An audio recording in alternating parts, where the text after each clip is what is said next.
do something. Yeah. Yes. Yeah, when ready. Okay. All right, can you give me the countdown? Okay. Yeah, please.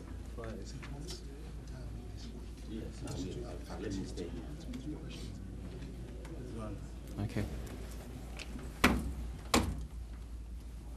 All right, so I will just ask the direct question. Yeah.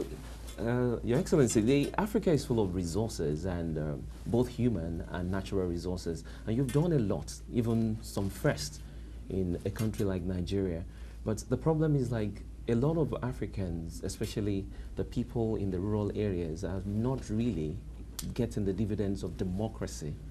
And not just Nigeria, but all over Africa. Why is it so that the human resources and the mineral resources are there, and you're supposed to be a bridge between the governed and the investors that are coming in? But why is it that Africa's case is peculiar? Well, I want to thank you for having me on your channel, and congratulate you for what you are doing, informing the public.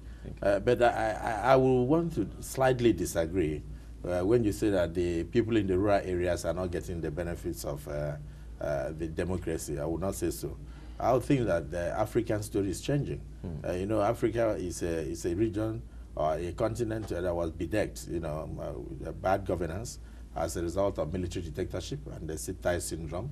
And so there was no democracy. So government was not responsible and responsive to the needs of the people. And there was no accountability.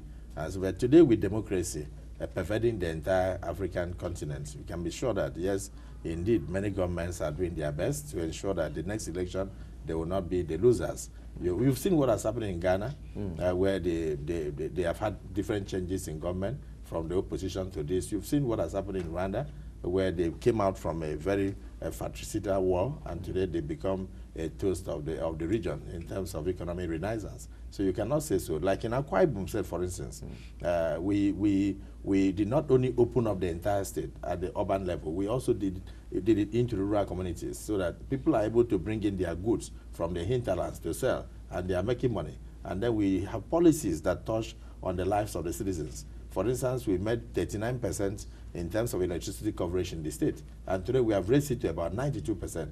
And I'm hoping with about 2,700 villages linked to the national grid, I'm hoping that by next year, 2015, we would have achieved 100% electricity coverage. But you know that this is something unheard of before, you know, and that has stopped a lot of migration, and in terms of rural-urban drift.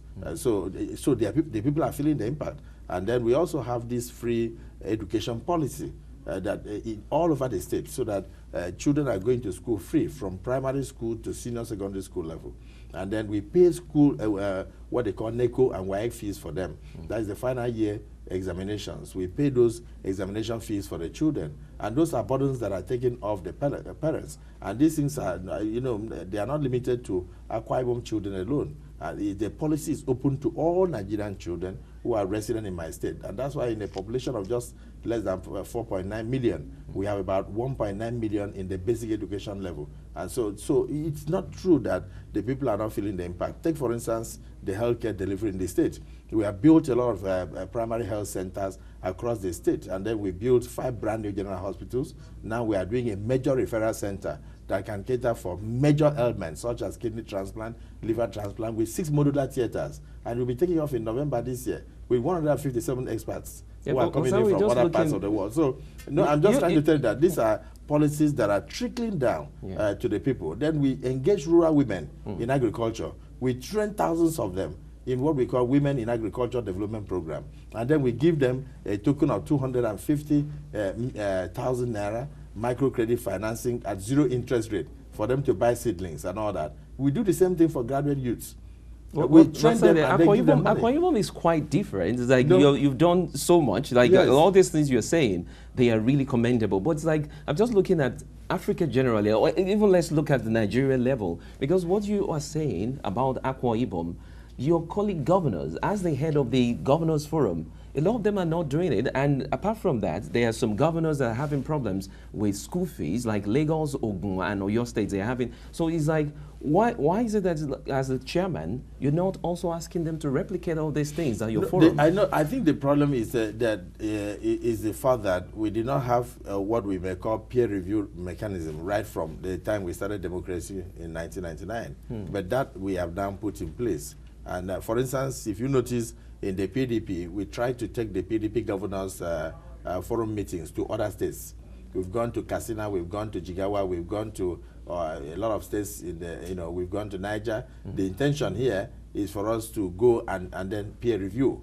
We look at what the governors are doing and then look at the best practices that we can adopt and take back to our various states so that we can have holistic development of the entire country. So I think you must also note that democracy has not lasted, for instance, in my country, up to 15 years. So it's something that just started in 1999.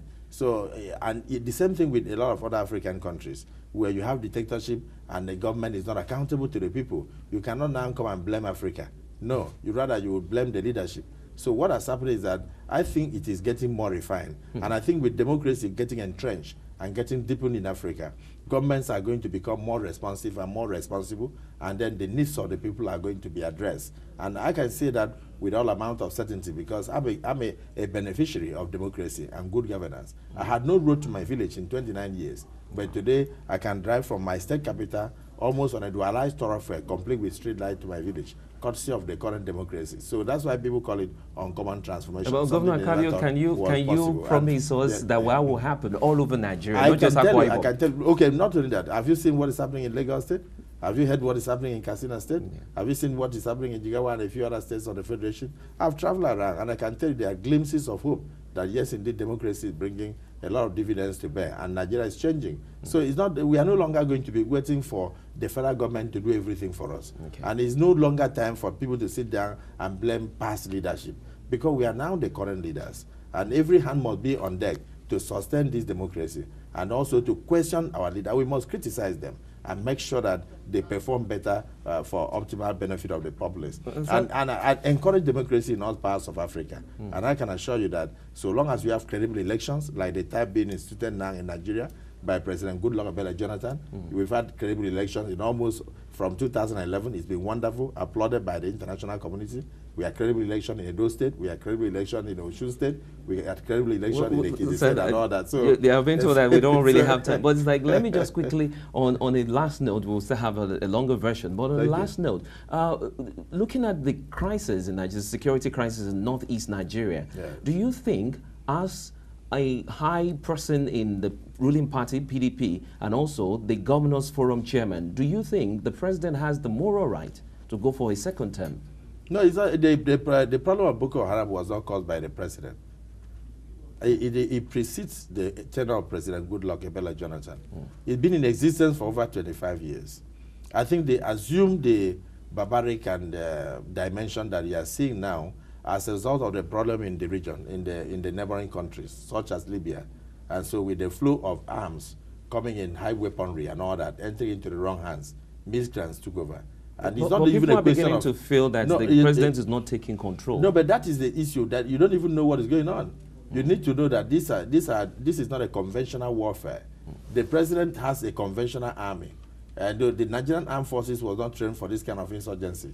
Okay. They were trained for conventional warfare. So the tactics has to change. And the equipment you need to face terrorists is not something that you buy off the shelf. They have to be ordered. And so people have to be patient. And then you cannot also say, go in there and crush them, because there are a lot of innocent citizens that are mingling with the terrorists. And so if you go in there with the idea of crushing them, you will kill a lot of innocent citizens. So you have to be patient. Thank you very much. We have to go for your, because it's like, I think we have to come back tomorrow but from what I'm because saying, there's so many things. You see that it is not the problem of whether the president, it's a problem of the fact that, yes, something is being done, but we need time. I think we need a bigger one. So you have a lot inside of you that you want to pour out. Thank you so much, and I really appreciate it.